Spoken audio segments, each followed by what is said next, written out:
বদলে যাচ্ছে প্যারিস। ধীরে ধীরে নিরাপদে বাইসাইকেল চলাচলের জন্য উপযোগী হয়ে উঠছে এই নগরী। এ যেন ইতিহাস পাল্টে দেবার মতো ঘটনা। একসময় ভিয়েতনাম সাইকেলের দেশ হিসেবে দুনিয়ায় পরিচিতি পেলেও তারা এখন মোটরসাইকেল আর স্কুটির শহর। কিন্তু ঐতিহ্য এখন যেন প্যারিসের। সাইকেলের ছুটোছুটিতে রীতিমতো বিপ্লব ঘটে গেছে এই নগরীতে।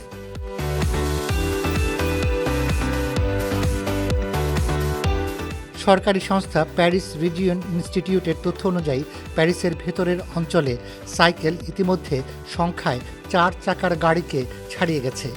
এই নগরীতে এখন মোট ট্রিপের 11.2% দেয়া হয় বাইসাইকেলের মাধ্যমে ও 4.3% গাড়ির মাধ্যমে।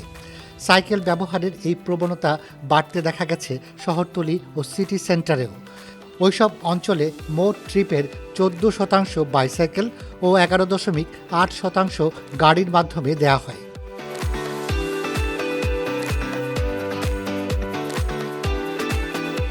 রুডি রিভলিতে 2-ওয়ে সাইকেল লেন আছে। বাস ও ট্যাক্সির জন্য আছে আলাদা লেন। এই সড়কই সম্ভবত গত কয়েক বছরে প্যারিসের বদলে যাওয়ার সবচেয়ে জ্বলজ্বলে দৃষ্টান্ত। তবে তা একমাত্র দৃষ্টান্ত নয়। বুলিভার দি সেবাস্তোপোল এখন সাইক্লিস্টদের প্রিয় আরেকটি রুট হয়ে উঠেছে। দৈনিক 10,000-এরও বেশি সাইকেল ট্রিপ দেওয়া হয় এই রুটে।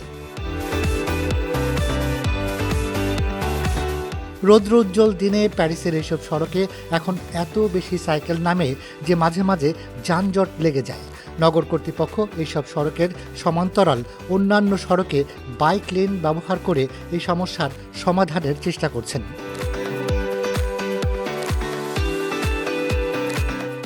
জানা গেছে স্থানীয় কর্মকর্তারা 2026 সালের মধ্যে গোটা প্যারিস নগরীকে দ্বিচক্রযানের মাধ্যমে চলাচলের উপযোগী করে তুলতে চান।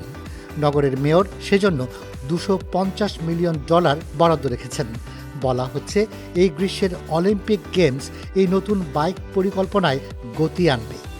অলিম্পিকের ভেন্যুগুলোতে যাওয়ার জন্য বিভিন্ন সাইকেল রুট তৈরি করা হবে। রুমি নোমান, 1 টাকার খবর।